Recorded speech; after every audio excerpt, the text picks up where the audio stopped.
के बड़ी आज हम देखने जा रहे हैं पार्ट 3 के अंदर एपिसोड 5 और 6 ऑफ मुस्को टेंसेई जॉबलेस रीइंकार्नेशन। अगर तुमने इससे पहले के 2 पार्ट्स को नहीं देख रखा तो डिस्क्रिप्शन के अंदर तुम्हें इसकी लिंक मिल जाएगी।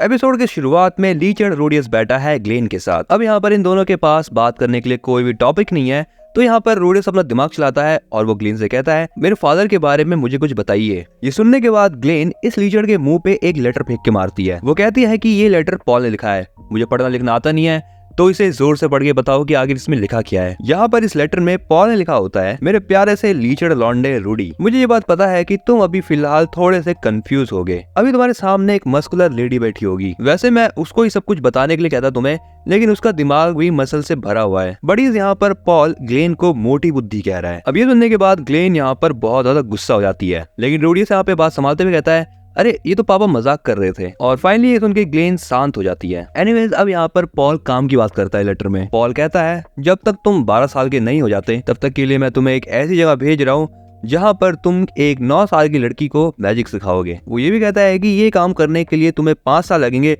और इन 5 सालों में ना तुम मुझे लेटर भेज सकते हो और ना ही तुम्हारा घर आना जरूरी है। वैसे भी मैं देख रहा हूँ कि तुम सिल्फी पे कुछ ज्यादा ही डिपेंड हो रहे हो और ये चीज तुम्हारे और सिल्फी के लिए अच्छा नहीं है। इसीलिए मैंने तुम्हारे लिए ये चीज डिसाइड करी है कि तुम वही रहोगे, खाओगे और कमाओगे। मुझे ये होप है कि तुम बड़े होके एक अच्छा आदमी बनोगे। वेल तुम्हें उस लड़की के साथ जो करना है करना, लेकिन तुम्हारे सामने जो लड़की बैठी है वो मेरी है, तो उसको हाथ मत लगाना। इसके बाद अगले सीन में रूडियस उस जगह पे पहुंच जाता है जहां पर पॉल ने उसको भेजा हुआ होता है। यहाँ में दिखाया जाता है कि वो एक बहुत बड़े से आलीशान से घर में जाता है एंड पता नहीं क्यों इस जगह पर इस लीचड़ की बहुत ज्यादा खातिरदारी हो रही है। इसी के साथ हमें यहाँ पर बहुत सारी बीस्ट वुमन को भी दिखाया जाता है। तभी वहाँ पर एक आदमी आता है और रूडियस झुककर उसको अपना नाम बताता है। वो आदमी रूडियस को कहता है अगर तुम्हें आगे से किसी को भी ग्रीट करना हो तो ऐसे मत करना, कुछ ऐसे करना। रूडियस भी ठीक ऐसा ही करता है और उस आदमी को फिर से ग्रीट करता है और ये चीज देखकर वो आदमी रूडियस को अप्रिशिएट करता है एंड वो अपना नाम फिलिप्स ग्रे रैट बताता है। इसी के साथ वो रूडियस को ये भी बताता है कि वो पॉल का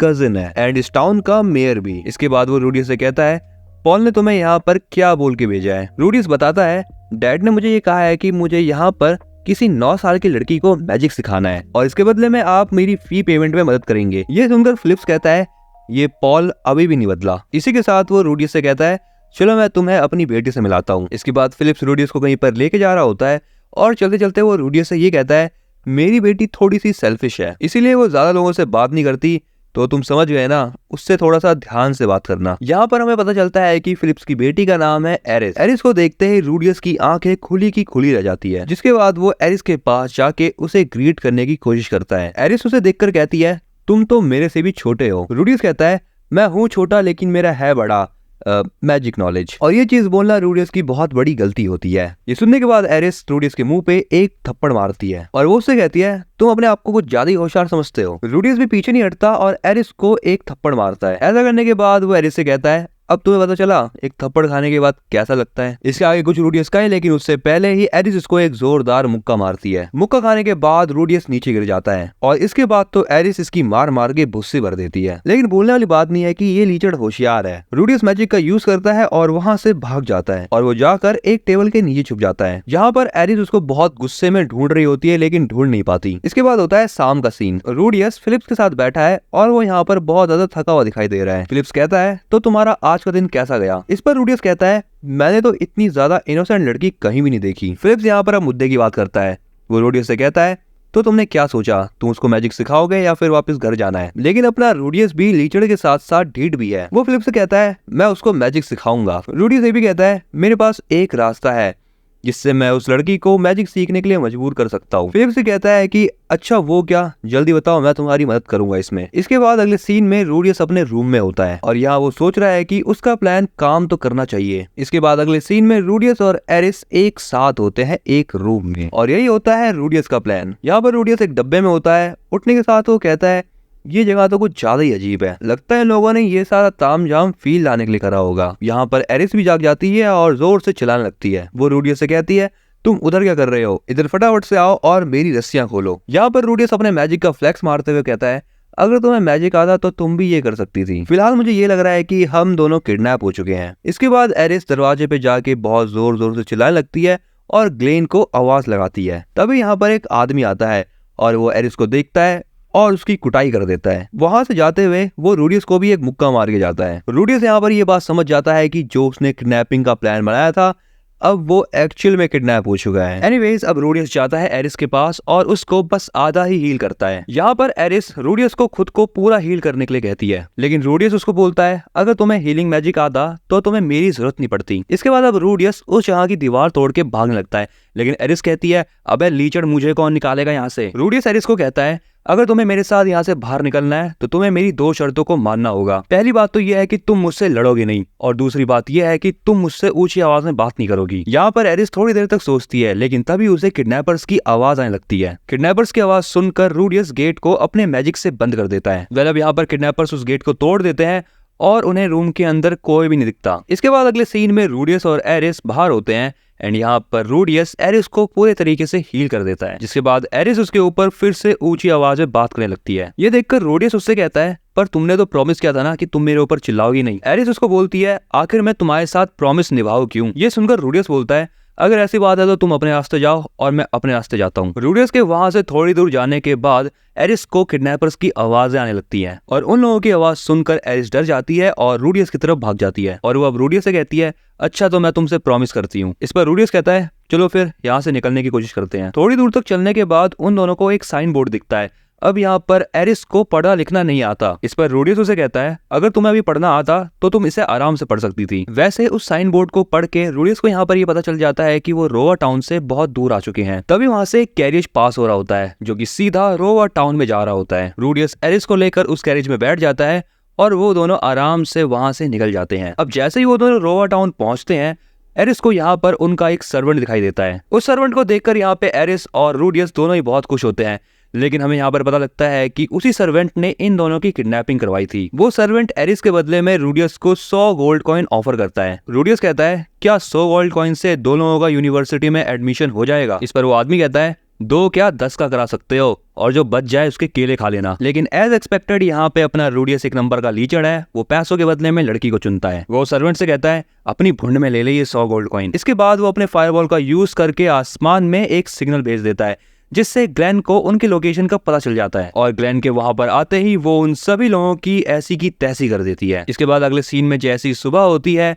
ये तीनों अपने घर पे पहुंच जाते हैं। फिलिप्स रूडियस से कहता है आखिर तुम्हारे साथ हुआ क्या था। इस पर ग्लेन उस सर्वेंट को आगे फेंक देती है। ये चीज देखकर फिलिप्स यहाँ पे समझ जाता है कि ये सारी फसाद की जड़ ये सर्वेंट है। रूडियस को यहाँ पर ऐसा लगता है कि वो कुछ भी मदद नहीं कर पाया क्योंकि सारी मदद तो ग्लेन ने ही करी है। अगर ग्लेन ना होती तो उसका सीख कबाब बन जाता अभी तक। इसके बाद रूडियस सर झुका के वहां से जाने लगता है, लेकिन एरिस उसको रोक के कहती है तुम मुझे आज से एरिस बुला सकते हो। इसका मतलब यहाँ पर यह हुआ कि एरिस रूडियस को परमिशन दे रही है उसको मैजिक सिखाने की। इसके बाद अगले सीन में फिलिप्स और रूडियस एरिस के किडनैपिंग इंसिडेंट के बारे में बात कर रहे होते हैं। यहाँ पर फिलिप्स रूडियस को अप्रिशिएट कर रहा होता है क्योंकि उसने एरिस की जान बचाई। रूडियस कहता है ये मेरी गलती है क्योंकि ये प्लान मेरा ही था, लेकिन मुझे ये बात समझ नहीं आई कि उन्होंने एरिस के साथ साथ मुझे क्यों किडनैप करा। फिलिप्स उसे बताता है तुम ग्रे रेड फैमिली के एक सदस्य हो, इसलिए तुम्हें कई तरीकों से यूज किया जा सकता है। रूडियस यहाँ पे मनी मन सोचता है कि उसको और एरिस को बचाने का पूरा क्रेडिट ग्लेन को जाएगा और ये एक बहुत अच्छा तरीका है ग्रे रेड फैमिली की अमीरियत और ताकत को बताने का। जो भी हो मुझे क्या, जैसा कि फिलिप्स ने कहा मुझे इन सब चीजों से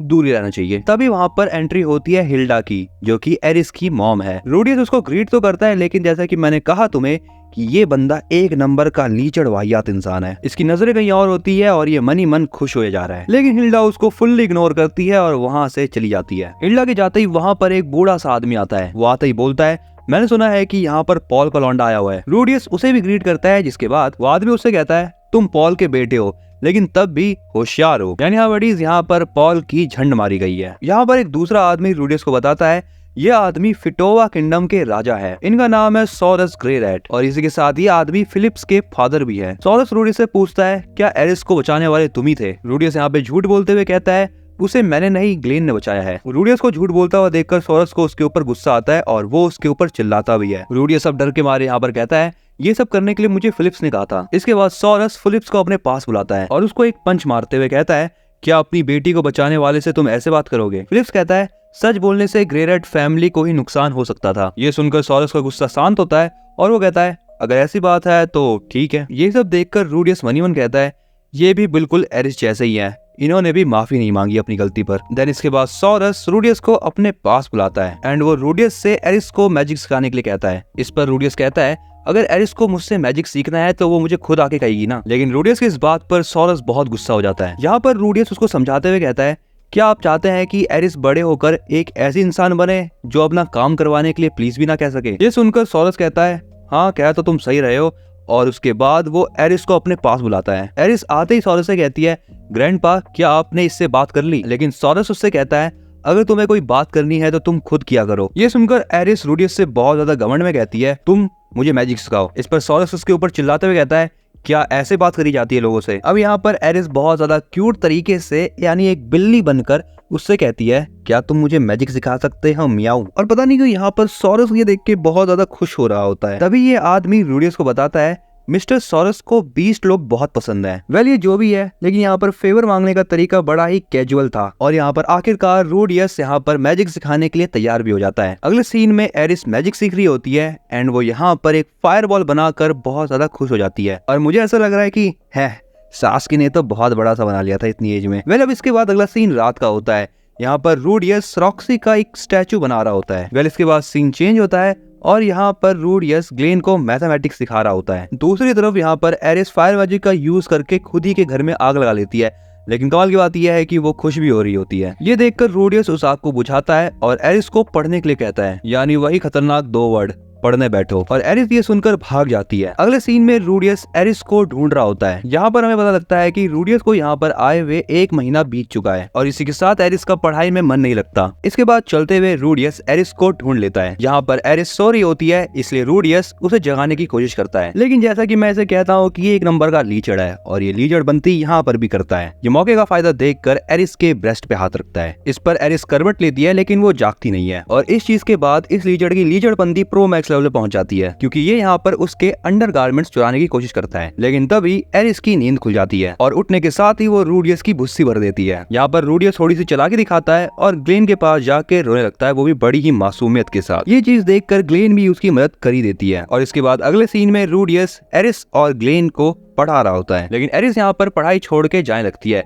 तभी रूडियस ग्लेन को एक इशारा करता है। ये देखकर ग्लेन अपने पास्ट के बारे में बातें करना शुरू कर देती है। वो बताती है कि उसके टीम में टोटल 6 मेंबर हुआ करते थे, जिसमें 2 स्वॉर्ड्समैन, 1 मैजिशियन, 1 प्रीस्ट, 1 थीफ और 1 हीलर था। ये सुनकर रूडियस बोलता है क्या इसमें मेरे मॉम और डैड भी थे। ग्लेन कहती है हाँ वो भी थे। रूडियस पूछता है आपको मैथ नहीं आती थी तो क्या इसकी वजह से आपको कभी भी दिक्कतें हुई एडवेंचर में। ग्लेन बताती है हाँ जब तुम्हारे माँ बाप ने शादी कर ली थी तब उसके बाद से मुझे अकेले ही एडवेंचर पे जाना होता था और मुझे तब बहुत दिक्कतों का सामना करना पड़ा क्योंकि मुझे कैलकुलेशन नहीं आती थी। ग्लेन की ये सारी बातें सुन के एरिस बहुत ज्यादा एक्साइटेड हो जाती है। अगले सीन में ग्लेन इन दोनों को ही स्वॉर्ड्समैनशिप सिखा रही होती है, जिसमें रूडियस कुछ खास नहीं कर पाता। इसके बाद रात का सीन दिखाया जाता है जहाँ पर रूडियस बहुत ज्यादा थका हुआ है और वो खुद से कहता है मैं भले ही थक गया लेकिन मैं हार नहीं मानूंगा। इसके बाद अगला सीन सुबह का होता है और यहाँ पर रूडियस फिर से ग्लेन और एरिस को पढ़ा रहा होता है। यहाँ पर एरिस को पढ़ाई करते करते इतना गुस्सा आ जाता है कि वो इस लीचड़ को पेलने के लिए आगे बढ़ती है। यहाँ पर ये लीचड़ भी समझ जाता है कि उसने एरिस को ब्रेक नहीं दिया, इसलिए अब इसको पिटने से कोई भी नहीं बचा सकता। इसके बाद अगले सीन में रूडियस, एरिस और ग्लेन बाहर जा रहे होते हैं। यहाँ पर रूडियस एरिस को कॉम्प्लीमेंट करने की कोशिश करता है लेकिन एरिस उसको पंच करके आगे बढ़ जाती है। जैसे ये लोग आगे बढ़ते हैं रूडियस को एक दुकान वाला आवाज लगाता है। जैसे ही रूडियस उस दुकानदार के पास पहुंचता है वो दुकानदार उससे कहता है आपने बहुत अच्छे कपड़े पहन रखे हैं, क्या आप लॉर्ड की फैमिली से हैं। खैर ये सब छोड़ो, मेरे पास तुम्हारे लिए कुछ है, ये लो, अगर तुम इसे पी लोगे तो तुम बेड पे शक्तिमान बन जाओगे। और बड़ी तुम जरा समझ जाओ कि ये क्या कहने की कोशिश कर रहा है। लेकिन बड़ी मुझे यहाँ पर ये समझ नहीं आ रहा कि ये दुकानदार इस लौंडे के साथ इतना बदतमीज कैसे हो रहा है। लेकिन जो भी हो, दुकानदार की बातें सुनने के बाद रूडियस बहुत ज्यादा एक्साइटेड हो जाता है एंड वो अपने नोट्स में उस चीज के बारे में लिखने लगता है। तभी पीछे से एरिस आगे रूडियस के नोट्स लिखने लगती है, लेकिन यहाँ पर एरिस को पढ़ना आता है नहीं, इसलिए वो समझ नहीं पाती कि आखिर रूडियस ने लिखा क्या है। रूडियस इसी चीज का फायदा उठाता है और कहता है ये मेरे नोट्स हैं, तुम्हें क्या। लेकिन तब भी वो ये कहता है कि मैंने बस इसके अंदर सामानों के बारे में लिख रखा है। वेल ये सब छोड़ो, ये बताओ अगर 4 गोल्ड कॉइन में से 3 गोल्ड कॉइन गए तो कितने बचेंगे। एरिस इस क्वेश्चन का बहुत गलत जवाब देती है लेकिन ग्लेन यहाँ पर सही जवाब देती है। अगले सीन में रूडियस किसी बुक का प्राइस नोट कर रहा होता है, लेकिन ये बुक यहाँ पर इसको बहुत ज्यादा महंगी लग रही है। तभी वहाँ पर एरिस आकर रूडियस से कहती है, क्या तुम्हें ये वाली बुक चाहिए? रूडियस कहता है, हाँ मुझे ये बुक चाहिए, लेकिन ये बुक महंगी बहुत है। एरिस कहती है, मैं अपने ग्रैंडपा से कह के तुम्हें ये बुक दिलवा सकती हूँ। ये सुनकर रूडियस बुक लेने से मना कर देता है और वो ये कहता है कि अगर तुम्हारे पास खुद के पैसे होते तो बात अलग होती। एरिस रूडियस को कहती है, तुम्हें तो पैसे मिलते हैं ना। रूडियस उसे बताता है कि उसे बस 2 सिल्वर कॉइन मिलते हैं और ग्लेन को 2 गोल्ड कॉइन। रूडियस एरिस को ये भी कहता है, अगर तुम्हें पैसे नहीं मिलते तो मैं फिलिप्स को कहूंगा कि वो तुम्हें पॉकेट मनी दिया करे। और ये बात सुनने के बाद एरिस बहुत खुश हो जाती है। अगले सीन में ये लोग घर जा रहे होते हैं।